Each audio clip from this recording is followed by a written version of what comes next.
Welcome out to tonight's training webinar. I'm Shade Foray. I'm here with Steven Swenson. This is our weekly members training. Yeah, definitely excited to be here. We've got a ton of good stuff to go over, and just another day in tax sale investing. Yeah, so feel free to ask questions at any point, just like normal. We're always happy to answer those questions, and certainly let us know if there's anything that we go over that you don't understand. We'll have a replay of this available on the website.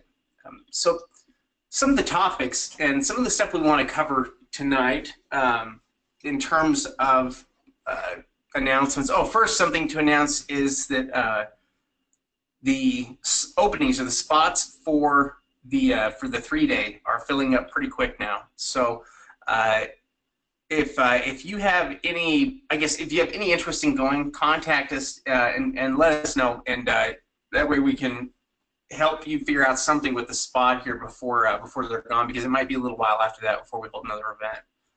Yeah, we're also just nailing down the location here in the next day or two, so we'll let everyone know where we're going to be holding the event. Okay, now we're also going to we're going to cover some different things here. We're going to talk about we'll talk briefly about the buying methods, but we're going to talk more about auctions and about how to have success at auctions, because it's one thing to show up to auctions. It's another thing, I think, to have success at auctions. And so we want to talk about how you can be successful with the auctions and some different methods, strategies, tactics, things that will help you in that process while you're participating in auctions that may have either a lot of competition or just a little competition. Either way, if you're dealing competitively with auctions, I think we're going to cover some things here that will help. So first off, we've talked before about the different buying methods. In fact, I think this last week, there are 4 primary buying methods. We've got live auctions, online auctions, over-the-counter, and then secondary. These are the primary methods or ways that you can purchase tax liens and tax deeds. What we're going to do is just focus on these 2. We want to focus on the ones that are holding actual auctions, which are going to be a combination of live, on-site, in-person auctions and also online auctions. And they're both pretty common now, and I think they both involve some of the same strategies and concepts. Yeah, definitely. I mean, with both of these strategies and online auctions included, it's amazing how many different states are adding online auctions. I mean, even if you go on the website and look underneath the online auction tab, there's new states that we're adding that are just starting to do tax sales with online auctions in that state, almost on a monthly basis. Yeah, it's nice to see new auctions, popping up, new online auctions, because they're easier to participate in. They're generally catered more to people that aren't in the area, so they provide more information. I think they make it easier. On-site auctions, though, are still going to be certainly the oldest and still the most common method to where the tax liens and deeds are offered. Still, the majority right now in the country, I would say, are still offered through regular live on-site auctions. In fact, I would say that probably nearly every state conducts live auctions. I mean, even areas that have moved over to online auctions, like New Jersey, still have several that do live auctions. Florida, so you're still going to see live auctions. In fact, a majority of states do live auctions, or majority of counties. Also, with live auctions, you're only competing with the competition there, so it really gives you a good opportunity to pick up great deals, because with an online auction, of course, everyone has access to it, but with a live auction, you're really just dealing with the local people there. If you live in that area, or if it's close by, those are all great options as far as tax sale investing. Yeah, which part of the reason for that is because of the obstacles. Anytime that you encounter obstacles, the way you need to start looking at obstacles like that is like a type of filtering mechanism to filter out those that are going to succeed with it versus those that aren't, because that's essentially what they're going to do for you. If you can overcome an obstacle like actually attending a live auction which is overcoming all the obstacles to getting there and to being there at that auction and being able to participate in it, then I think there are a lot of rewards there. You know, you've got a limited amount of competition that you have to deal with. You know, other things that we can say about you know, on-site auctions is they're a good experience to go to. You know, there's something you learn a lot from just by attending, and you learn a lot by participating with online auctions too. But there's something about attending a live auction I think is really beneficial.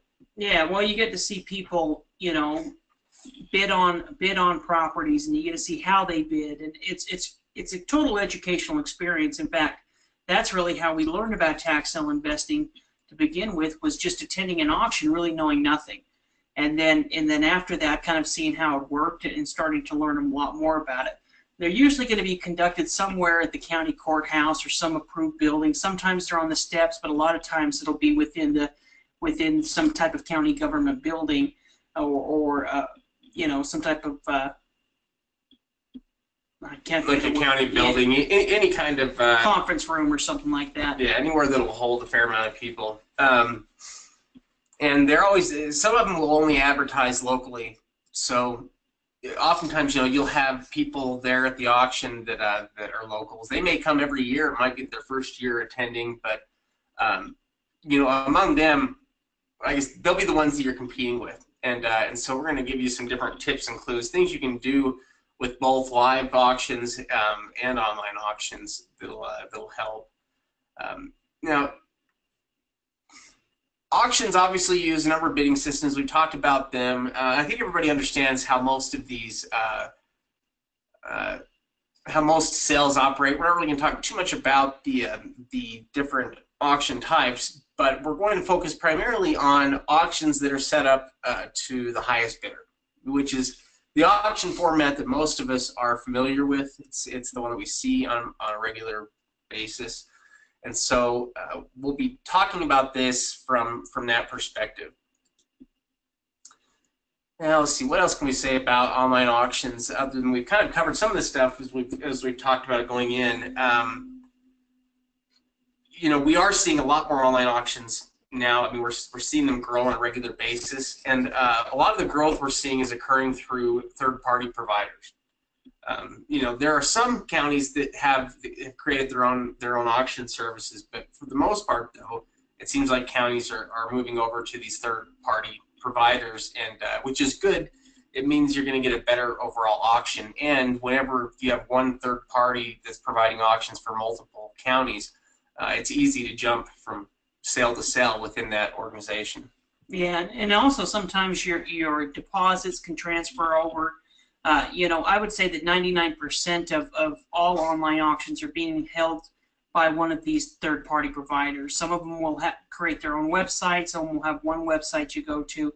But either way, you know, just like Shade said, they provide an excellent service. A lot of them have practice auctions. It just makes learning how to do the online auction, they make it pretty simple and pretty understandable. Yeah. Now, if any of you have participated in online auctions, then you can probably attest to the fact that success is not going to happen just by chance or by accident.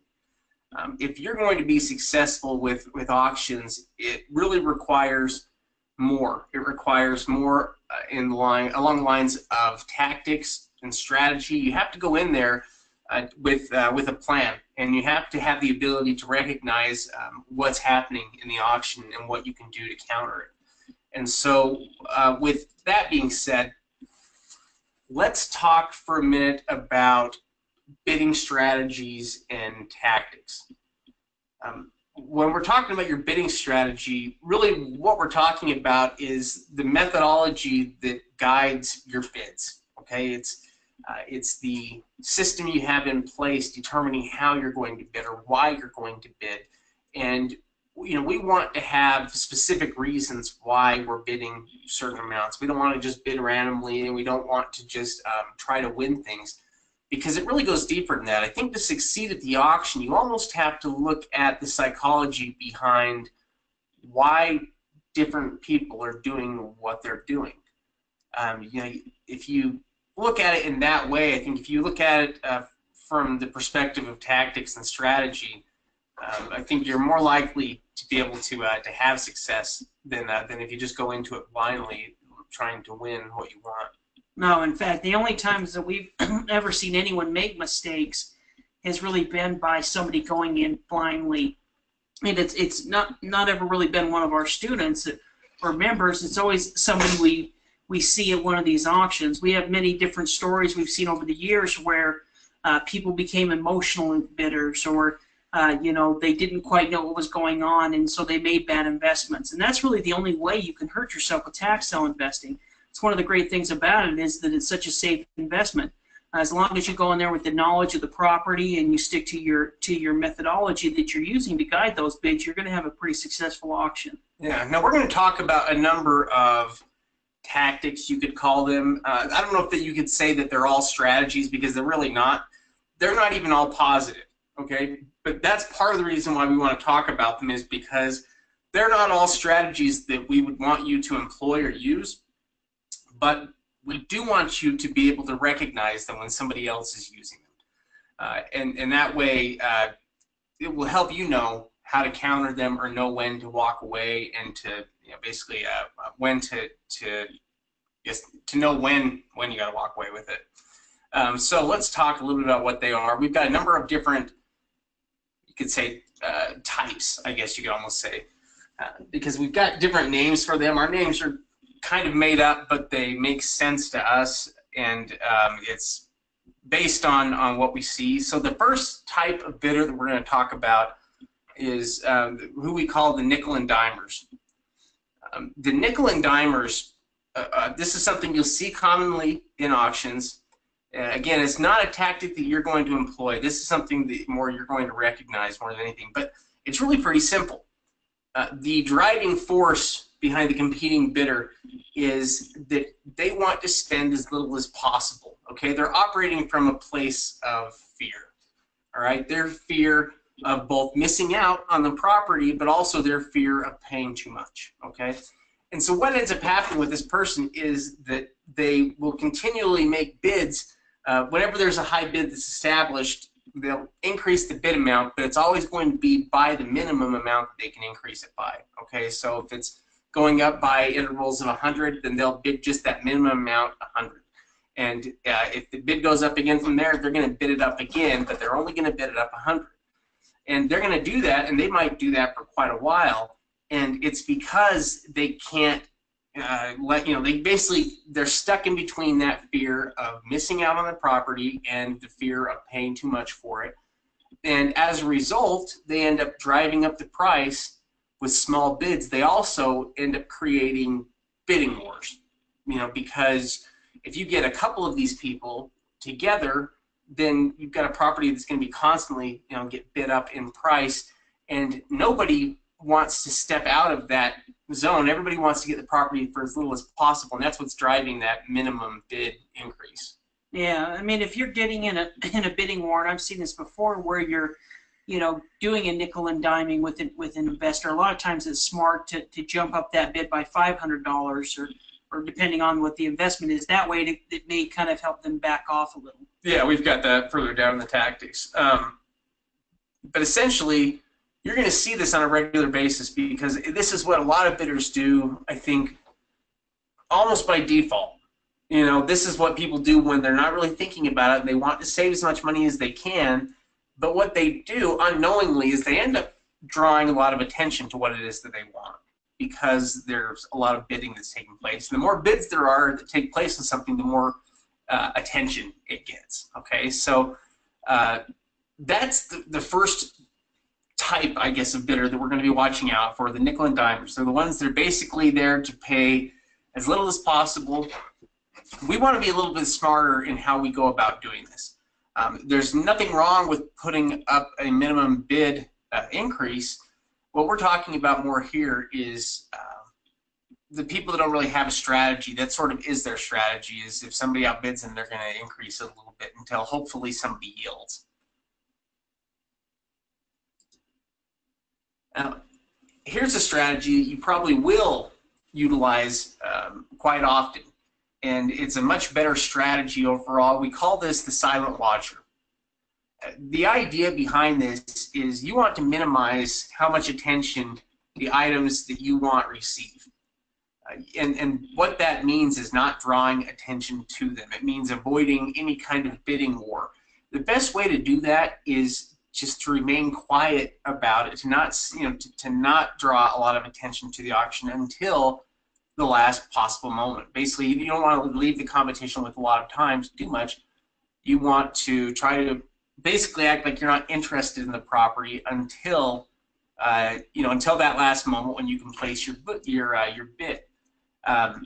You also may want to place a bid for an amount higher than maybe what the minimum bid amount is, just because you want to ward off any potential competition that may want to jump in, which sometimes they'll do. If all you're putting in is a minimum bid, you might want to scare them off a little bit with something a little bit higher than that. But the idea is to be as quiet about it as you can for as long as you can possibly be, and then, like the predator, basically snatch it up at the last second. Yeah, in fact, this is kind of the strategy that we used when we were purchasing the properties in Florida, the homes, is, we were doing it through online auction, but sitting back and waiting until the last possible moment to, just like Shade said, come in and do a bid that may be higher, may surprise people, and kind of, hopefully ward off anyone else so that you don't get into any type of bidding war. Yeah. It's important to remember that your ability to bid is where most of your power lies in these auctions, okay? And so you have to treat those bids like they have power. You need to use them when you can for the power that they have. And that also goes for when there is no bid at all. I think that bid has the ability to attract attention. But, at the same time, though, you also have to make your bids, and you also have to bid on a lot of property if you want to win. I think that's another principle to take down with this, is that you're not likely going to win the one property you're after, or if you're only into one property, you're going to have a hard time getting it. You might bid on 5 or 10 different properties before you win one. That's not unusual to have that happen, but utilizing some of these tactics and strategies will help you, I think, will help you increase how much you win. Yeah, definitely. I mean, what we're most concerned about is price. So when you're doing your bidding, that's the thing you're looking at. And so if we're concerned about price, there may be properties that go above your set bid amount. So, as you attending the auction or purchasing the properties, like Shade said, you may have 5 or 10 properties that you're interested in. And it's possible that you may win one of those properties. It's possible you could win them all, but you might not win any of them. And that's just part of the way tax sale investing goes. That you could always win them if you want to increase that price. But if you've set a maximum bid of 25% or 20% of the property's value and it goes to 35%, it's just better to let that property go, because the one thing about tax sale investing is there's always going to be a new opportunity next month, next week. Yeah.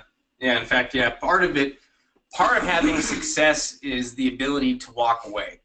One of the concepts that and the reason why making those smaller bids sometimes, why people tend to do it, is because I think it's the same principle there as you have with the frog in the warming pot of water.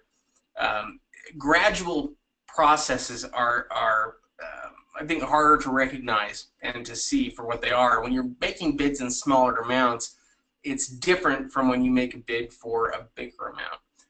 And so I think it's easier to become complacent when you're making smaller bids, but you're still increasing the price, which is basically the opposite of what we want to do here. We want to avoid any kind of bidding war. We also want to know when to basically walk away from a property. That's a lot of what this is about, is not taking an emotional attachment to any properties, so that you have the ability to walk away and for it to not be a problem. When we talk about knowing who to avoid, we've got an investor type we call the loose cannon. And what loose cannons are is they are those that seem to randomly jump into bids on different items and do not really seem to have a lot of planning going into it. In other words, it seems like they're almost shooting from the hip. You know, they're bidding on this one, they're bidding on this one, and they might only bid in for a minute. In other words, it's somewhat unpredictable with what they're doing. And what we found with a lot of times with loose cannons is that they're either opportunistic real estate pros that know what they're doing and they're just trying to mix it up. They might even be trying to run the bid up, which sometimes they'll do. They'll try to, if it's a regular auction that they attend, they may try to run the bid up on other bidders just to make it more expensive to be there. It's either an opportunistic pro or it's an uneducated investor that just doesn't know what they're doing. Yeah, I mean, they could easily bid up the properties at the first of the auction because they want to take advantage of properties near the end of the auction. And that's something you'll see sometimes through some of these auctions, even online auctions, is that sometimes the bidding will be more competitive at the beginning of the auction and then taper off as the auction goes on. And that's not always the case, but that is something we've seen. And so those loose cannons, just like Shade said, could try to drive up the price on the properties at the first part of the auction to try to take advantage of deals later on. You know, one of the easiest ways to combat this, like a loose cannon, is simply to stick to your guns when it comes to what your maximum bids are, and being able to walk away from the property if the bidding goes above where you want it. You know, a lot of this is about the ability to just walk away. Where you run into problems is if you get into some kind of a bidding war with loose cannon, because they could very well just drive the price up and make the thing cost you. I mean, there's nothing worse when the price starts getting driven up than winning the property, because you get in some kind of an emotional back and forth on the property because because you've got that emotional tie to it, and and then the guy that you're competing with, he's just basically trying to drive up the price. So when it's up sufficiently high, he's able just to walk away because he knows you're going to bid again. Yeah, definitely. So the idea behind this is we don't really want to tangle with them. We want to try to avoid them, because whether they're some opportunistic pro trying to drive up prices, or whether they're an uneducated investor that's just shooting randomly, we really don't want to have any part with either one of them. So it really doesn't matter to us as long as the pricing stays within our max. But we definitely don't want to get sucked into anything with any of those cannons.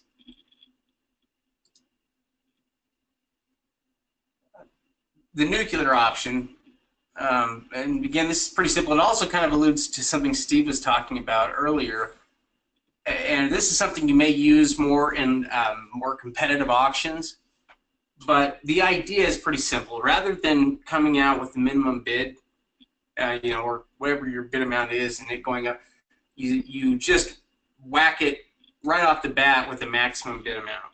Okay, so in other words, what you're basically trying to do there is you want to scare off anybody that's not really serious about the property, and putting in a maximum bid will definitely do that for most of the people. And anybody else that might still be interested or looking at it, they're going to have to rethink it quite a bit, because you've already bid it up. Now that might seem like it would just make properties expensive, but what you don't realize is that oftentimes in these auctions that are more competitive, your max bid might seem like a lot right off the bat, but if you would just watch the normal auction process work its way through, it would actually bid up quite higher because there's so much competition.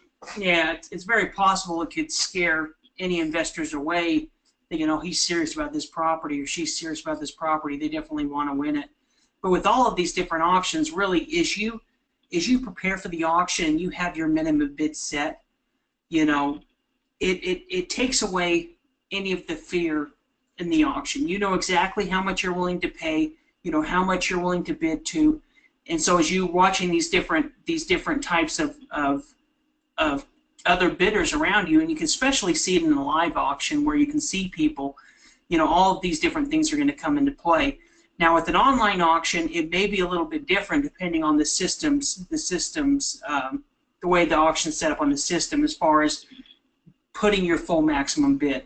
Some of the auctions will only allow you to go up so much at a time. Some will allow you to do that full maximum bid, and they'll show that as the maximum bid. So it just kind of depends on the different types of auctions you're attending.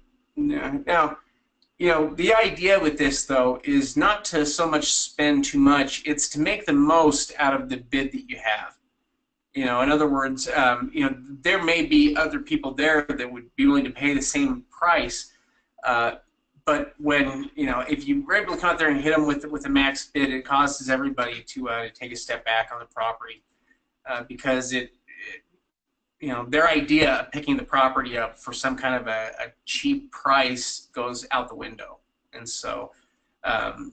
You could follow up that bid too. So for example, let's say you're looking at a $5,000 opening bid single-family home worth 70 grand, and your max bid is $12,000. Just like it says, you can bid the max bid or close to it. You could bid $10,000, and if somebody bids 10,100, then you jump up automatically to 12, and they can see, oh well, he's just bid an additional $2,000 over his bid. And a lot of times that could drive away person as well, or scare them off from continuing bidding with you. Yeah, in fact, it can work really well with actual auctions, live auctions. When the price is going up, because you'll notice that when the auction's taking place, there's generally a pattern to how the bidding goes. And the auction announcer will be increasing. I've got 100. Do I hear 200? And as they're going through that process, you can yell out the number on what you want to bid. In other words, if they're going up increments of 100, you take it up by an increment of 1,000. You're breaking that pattern, and what that's going to do is I think it pulls some people out of the process. It scares them. Scares the nickel and dimers. Yeah, it scares the nickel and dimers a bit because their fear of paying too much outweighs their fear of missing out, on the property, and that's kind of what you want to have happen. When you do it, you want to consider the psychological impact of what you're doing. So I think really what the nuclear option does is it prevents the emotional complacency that occurs when the price is gradually bid up.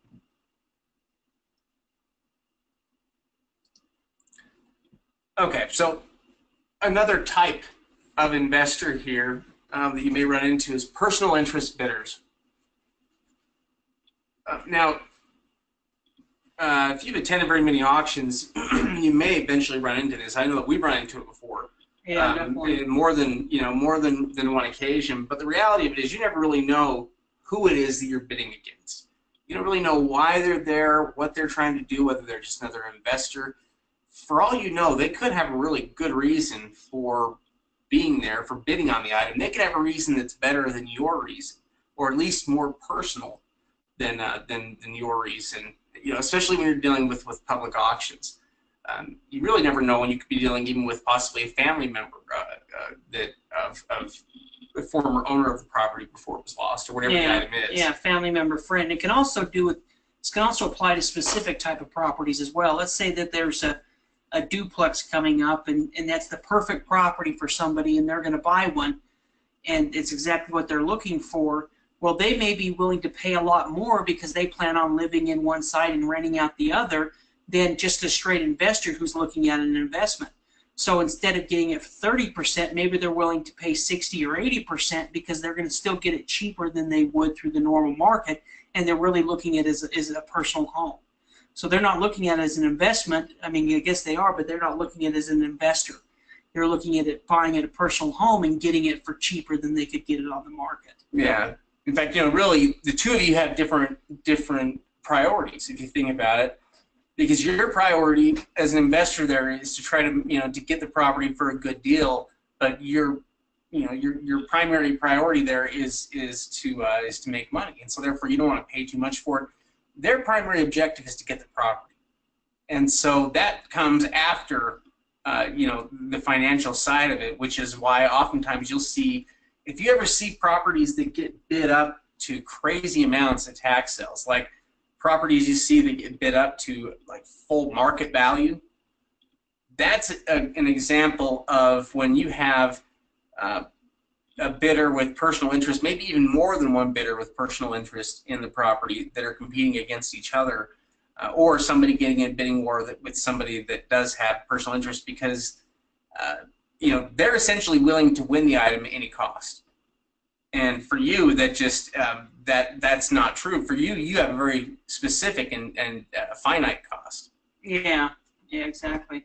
So, there are some ways that you can recognize this, but if you start to get the sense that the person you're competing with, wants to get this property or win the property at any and all cost, then you might be dealing with somebody that has a personal interest in the property. If that's the case, really the only smart option here is to walk away. Yeah, bid up to your high bid if you've done the research, but after that, I wouldn't worry any more about it. Yeah, I mean, you can try different tactics with somebody like this, but if it's a personal interest bidder, they're probably not going to work. Yeah, you're probably going to lose it. Yeah, which is going to happen, more often than not. And part of that reason is because they have that emotional attachment to the property, which is very real. More so than whatever emotional attachment most other people get just from bidding on the property. But at the same time, though, that's why the bidding can go up so high on some things, because you get two people that have an emotional attachment to the property.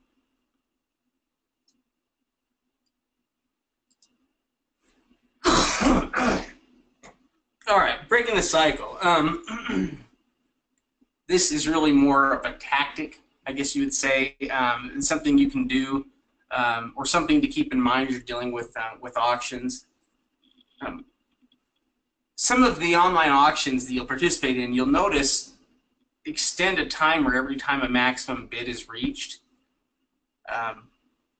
If you haven't participated in an auction like that, I'm sure you'll see one in the future. But basically, every time there's a maximum bid reached, the timer extends, and what this does is it gives time for somebody else to place another max bid. But it can make the end of the auction draw and drag out for a long time. It can also dramatically increase the price of the item because it's getting a lot of minimum bids, like the nickel and dime bids. Yeah, and this is what you'll see in a lot of the online auction formats. For example, if the maximum bid is $1,000 and you bid 1,001, then that's going to give an extra 3 minutes or an extra 5 minutes for other bidders to continue bidding. And so if you put up a higher bid, a lot of times that may be able to discourage somebody from continuing it. So especially you don't have to wait every 2 minutes. Just like Shade said, if you've got people that are nickel and diming it, and so they're doing a $100 bid, and then that waits another 3 minutes, and then another $100 bid, wait 3 minutes, that can extend it out. So putting in a higher bid can help break that cycle. Yeah, I think that the idea that you want to take away from this is that whenever you start to see a pattern emerge with bidding, the best thing you can do is try to break that pattern. Okay, so if it is people placing small increases, small minimum increases, then yeah, throwing out a bigger bid that jumps it up. So if everybody's jumping it up by $100, and you jump it up by $500 or by $1,000 or something like that, it has a better chance of breaking that cycle and shaking off some of your competition, that are still under this illusion of getting the property for a cheaper price. And it very well could enable you to actually get the property for a cheaper price, even though it seems like you're paying more. So it's a tactic that you should employ, I think, anytime you start to see a regular pattern emerge, or if it's a property you really want. There's a lot of competition. Sometimes something like this is what it takes in order to establish yourself as kind of the winning bidder.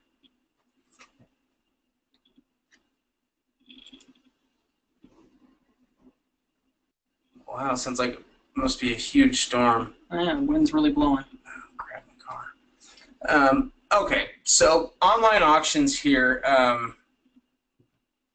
Basically, a couple things we could state about it, then we're going to actually take a look at some auctions that we were checking out earlier. But I guess some things we could say about online auctions.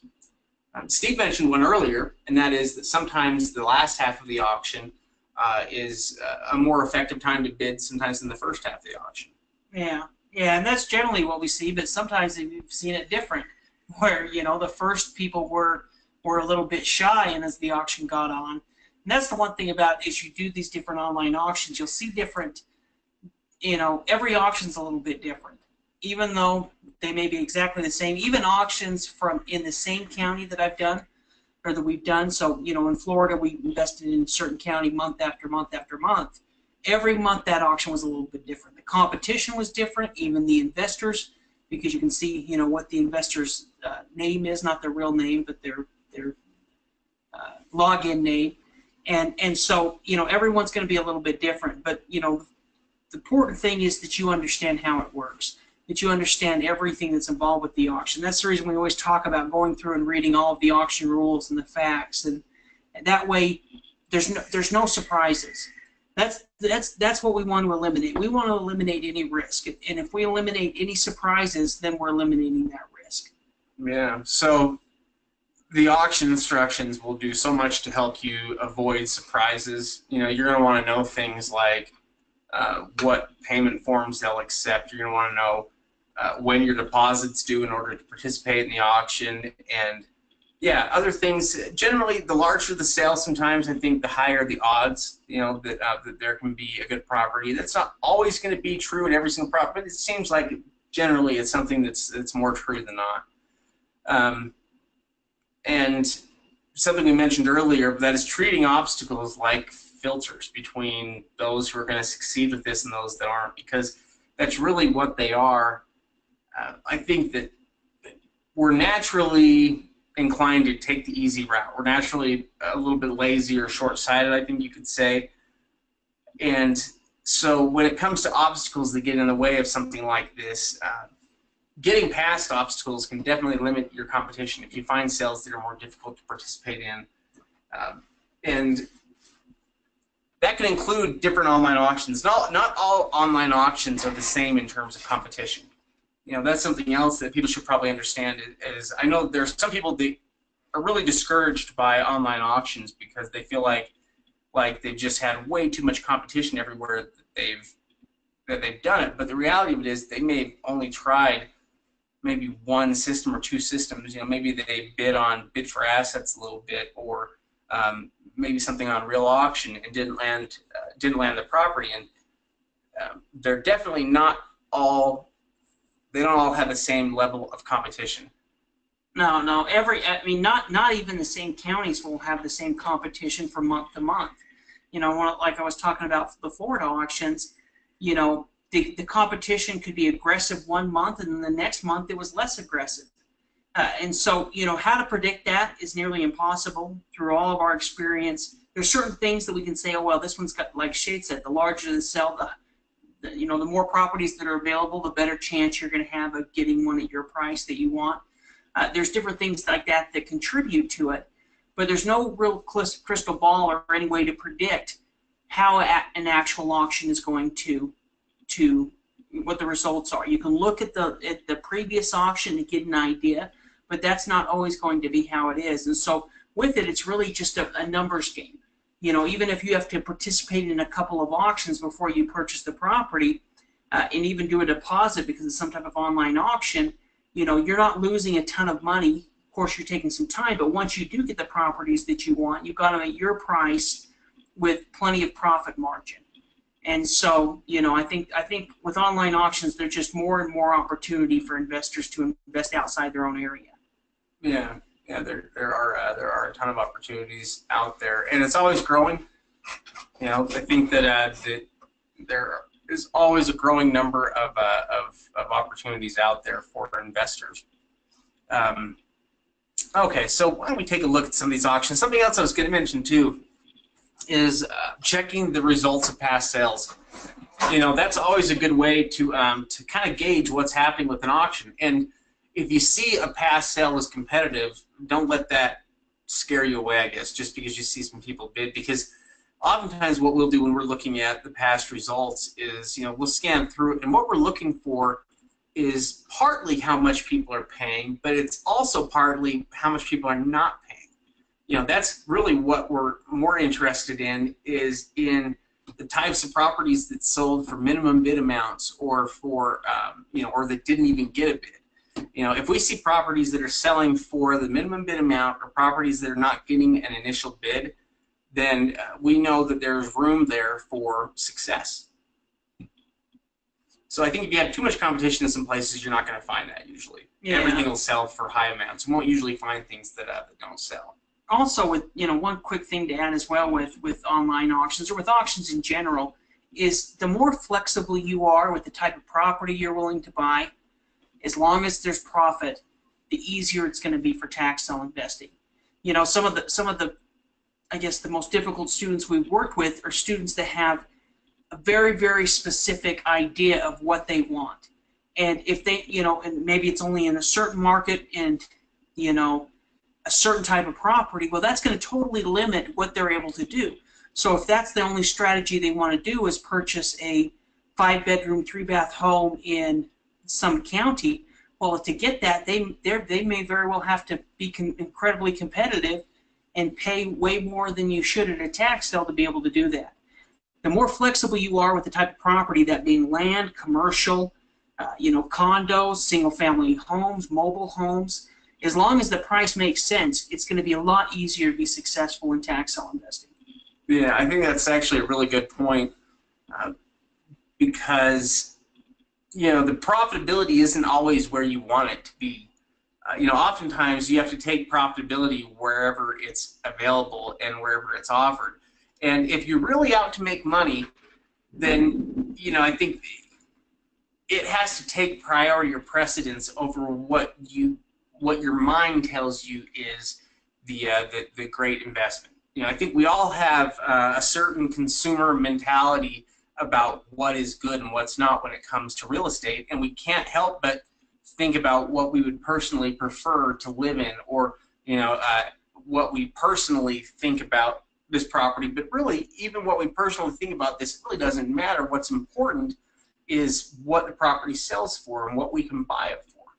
And outside of that, it doesn't really matter. I think to really be successful with investing with tax sales, you have to be a little bit opportunistic yourself. I think you have to be willing to jump on the opportunities that you see that come up. Yeah, and don't be turned off because you wouldn't live in that state or that area. There's tons of different states out there that have loads of properties that are available that may not be your Florida or one of these other states, but have huge opportunity for you to pick up property either through tax liens or tax deeds at incredibly low prices. And so some people think, well, why, ask us, well, why are you investing in this state, or why are you investing in that state? Well, the reason is because if we can pick up property in those states for such a low price, it makes it easy to turn around and sell. It gives us a huge amount of flexibility. So if we can pay 10 or 15 or 20 cents for a property in another state, but in a state, but in another state it's going to cost us 50 or 60 or 70% of the property's value, then we're going to try to avoid that auction, stick to the ones where we're able to get the very best deal on the properties that we're looking at. Yeah.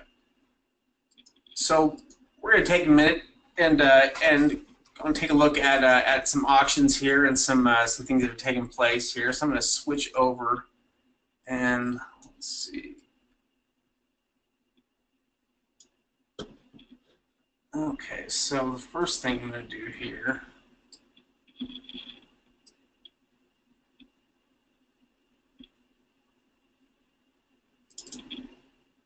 alright, pull that up here, and I'm going to switch over and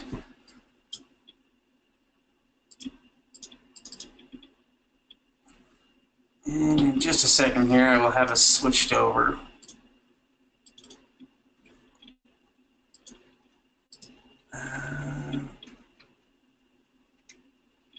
There we go. No.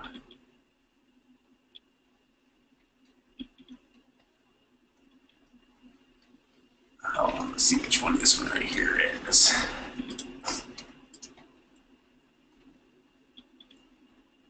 Too many windows open here.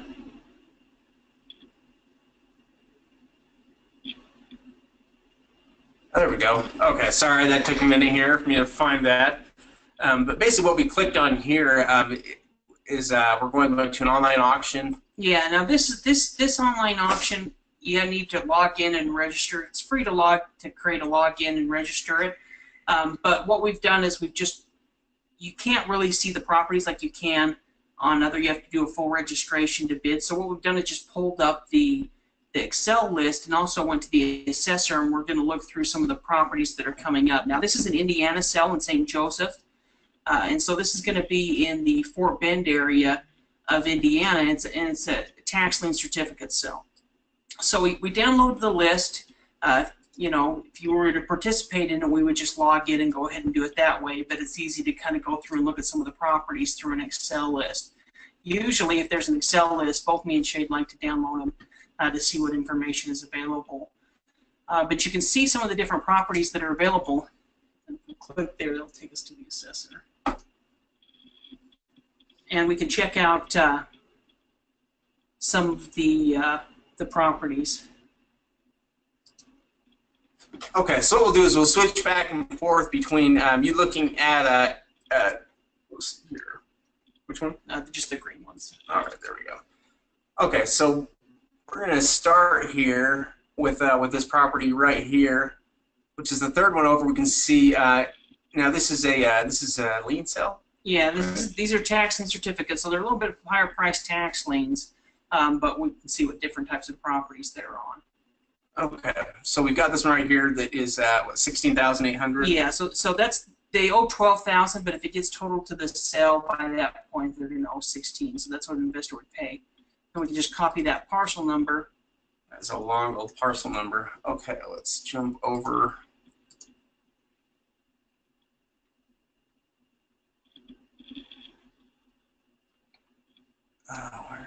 There we go. Okay. So you copied that. Just go down here and hit accept, and we're going to plug it in. And we're going to go ahead and click on the parcel ID.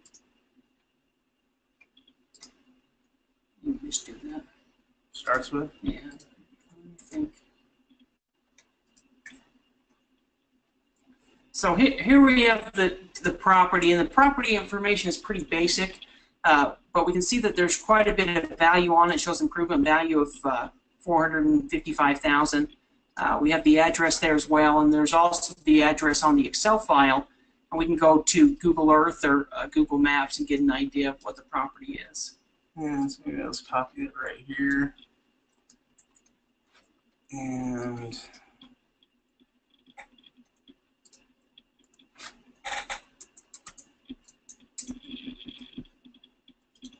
but the one thing that's nice about, you know, tax lien certificates is as long as the property has good value and everything seems to make sense, it's usually going to be a pretty good investment. Now we can also check out this property on Zillow as well, and it looks like it had sold a while back, and so there was actually some information on the property with some photos and things. all right, so it's a beautiful property here. It sits on a number of acres. It looks like we've got a farmhouse here, valued at $455 with the county, with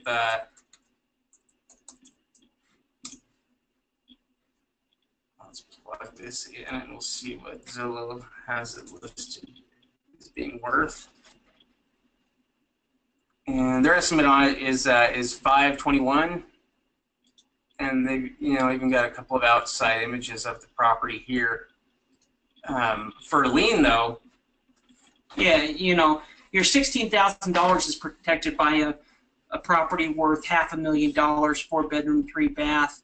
Looks like there's about 30 acres on this property as well. So, you know, there's a massive barn. You know, they have, look like it even had a pool and stuff. So when you're looking at an investment, you know, 39 acres, big home, barn, you know, that's going to be a pretty safe investment.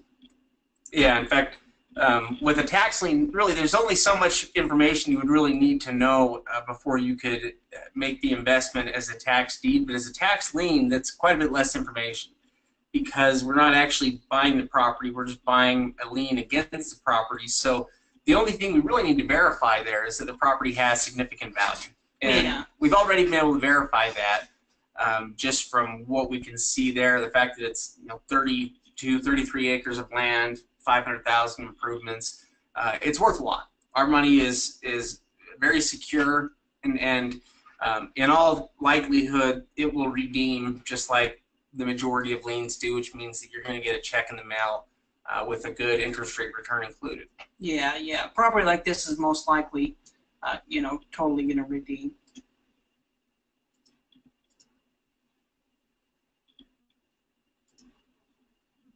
Let's see, we'll take a look. Here's one for $1,000. Yeah, we can just look at the address if we want to check it out. Yeah. The county information is pretty similar. This particular county doesn't have a ton of stuff, but you can pull up maps as well. So if we were actually going to invest, we'd pull up the county map as well to see. But just going over it, we just want to get an idea of what the properties are. So this is a $1,000 tax lien.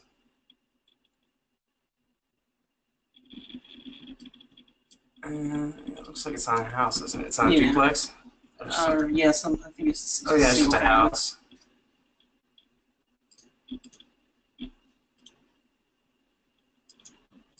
I think it's actually right.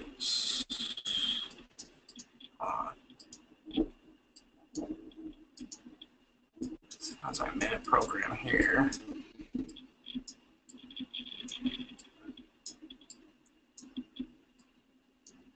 I can't tell. Sometimes it sets me down here in the wrong place here. Yeah, one thing we can always do as well is just check it on. Oh, there we go. It's that blue house. Yeah, check it on Zillow and get an idea to make sure. But when we're looking at single-family homes or really any of these properties, what we're checking is what is the value versus the amount of the tax lien, and if it looks like it's going to be a safe investment, then it usually will be. Yeah, so we're talking in this one, it's a $1,000 tax lien on a property that's estimated to be worth about $65,000. Again, highly secure. This would be a great lien to buy. There's no question about it. This would be a great one to buy, and it would most likely redeem. And if it didn't redeem, a property like this would be well worth foreclosing on. Which is kind of the way you have to look at liens. Is basically, for the amount you're paying here, you consider whether or not your money is secured by the property value, and then consider if the property would be worth foreclosing on if you had that opportunity. And with a single-family home like this, the answer is almost always, yeah, it would definitely be worth foreclosing on. Yeah. Yeah, I mean, it'd really be a no-brainer. If you get to that point and somebody's bought this property and they haven't foreclosed and don't want to, would be more than happy to buy it. A lien and foreclose on it. Yeah. So let's see here. There's a couple others. $1,500 one for $2,700, and I'm sure these are both going to be they're excellent as well. Nice single-family homes. Single-family homes worth 60 to 100 grand. Yeah. Yeah. In fact, you're really not going to have to do that much due diligence on tax liens. Just essentially, based on information that we can figure out within a couple minutes on most of these properties, we could make a decision on liens. When it came to deeds, any of these properties would most likely be worth, the minimum bid amounts. I think that's almost always without question on a lot of these, because you're talking about nice properties, and a lot of times they'll start out at about 10% of value.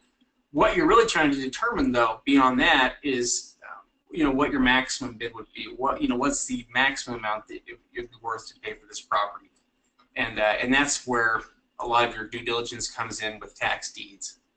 Yeah, definitely. I mean, when you purchase the tax deed, you're the owner, so we need to make sure, even if it's a structure, taking account of any type of things that may need to be done or anything like that can have a big effect. King County, Washington, that's another place that's doing it right now too, right? Yeah. We've got another 5 minutes. We'll jump over there real quick. Just take a look. I cleared it. Now, one thing that was interesting about King County, and this is different than last year, is their list that I pulled up earlier, their Excel list. They didn't have the addresses listed on the list. So, essentially what we had to do, or what you had to do, is go through the list, is pull up the assessor's office and type in that parcel number to see what the address is. But what that did give us the ability to do, and I guess what that does do is it may discourage people who don't want to go through that process. But pulling up the Excel list, we're at least able to see what the properties are valued at, and from there we can make a good decision based on the opening bid and the value which properties we want to research. By the way, whenever you're looking at these, take a look at the first line of the auction. I mean, it'll tell you how many properties you've got available if you've never looked at that before. So we know there are 251 tax foreclosed properties here. This is also handy too. They're also letting us know here the title reports are now available on individual auction listings. So that could be handy as well. Yeah, each one of these properties essentially had a title search done. So let's see.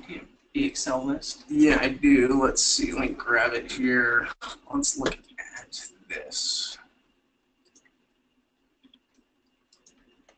There we go. So here's a list here of the properties that they are selling, and we can see the different amounts, how much, the bid amount. So because we don't have the address here to determine what the properties are, we're really looking at the bid amount, and then of course the improvement amount if there's any, and then what the land value is. So from the improvement amount, we can see which properties are structured and which ones aren't, and essentially how much the land could be worth or how much the property could be worth. What's interesting though to note just with each one of these properties right off the bat is that they are starting off with a 10% or less number pretty consistently, or somewhere right around that neighborhood. You can see each one of these has improvements, and you're talking about 10%. Maybe slightly over 10%, but not much. Yeah. They're all right around that area of about 10%, which is a good starting point on any of these properties. And yeah, we can actually go through the process here. So with a list like this, instead of, some lists are easier to go through than others. Bid for assets, is a little bit harder because you got to click on each individual one. So a lot of times with a list like this, especially if there's 200 properties, I just like to get the Excel list and then research the properties, and then I can go find the properties individually after. All right, so I just grabbed the APN number for one of these, the one that had a $17,000 minimum bid here. So we're just going to plug that in because we don't know the address yet on this property. And so we want to see what we can find out about it here. Now we've got an address right here, which tells us, and then we also have some, copy that. So we can see it's a condominium. Built in 1991. And we can see that its taxable value for 2017, what looks to be $172,000. Yeah, that's what it looks like. That's pretty good for a condo. Let's take a look and see what it looks like here.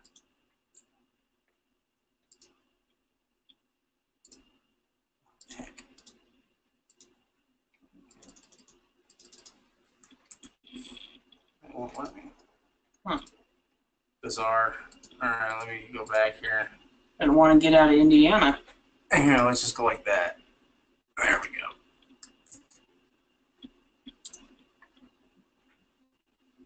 All right, so let's take a look at what it shows us here.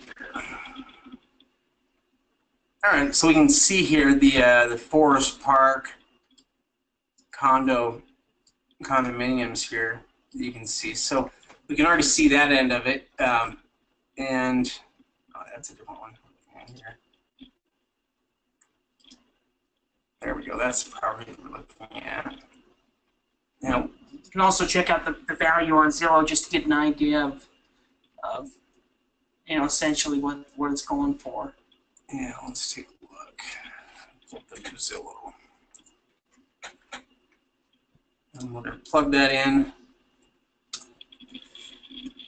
And Zillow estimates the value at $200,000 on this property. Rent estimate at $1,500. It starts at $17,000.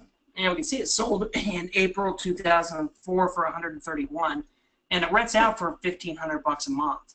So really, even if you paid $50,000 for this property, you're still, you'd still get an incredible property. Yeah, and there are a lot of other opportunities like this. I mean, this one starts at 17. We've got these others here that are equally attractive. That And even some of these that don't have improvements would probably be even more attractive because there's probably less competition looking at them. Yeah. And so, but with 250 plus items on the auction list, and there are a lot of them here that have improvements, tons of them. So, in fact, it looks like maybe half of the list has improvements. So, there's a lot of property in that list, and that sale takes place in about 2.5 weeks, 2 weeks. Yeah. So, yeah, a lot of opportunity there. But think about and consider some of the bidding strategies we've talked about today, and how you approach the auction.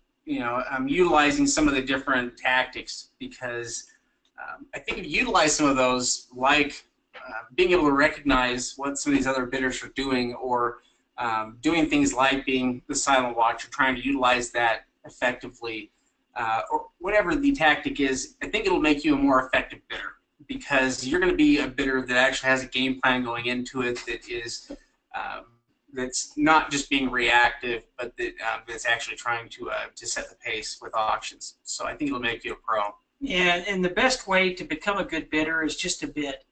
Even if you're setting low bids and just participating in the auction. A lot of these online auctions aren't going to cost anything. You may have to put down a deposit, but you can get that money back. Usually refunded within a couple of weeks.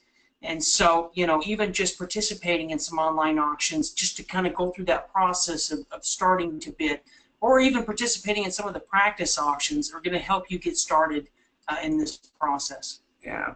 Well, thank you, everybody, for joining us here tonight. We'll get this recording up and available here right away. If you have any questions, feel free to email us and let us know. We'll be, because we're in the office a lot, so we're always happy to hear from you. Other than that, keep an eye out for the recording. We'll get it up. We'll get it up by tomorrow. Yeah, have a great week. All right, we'll see everybody later.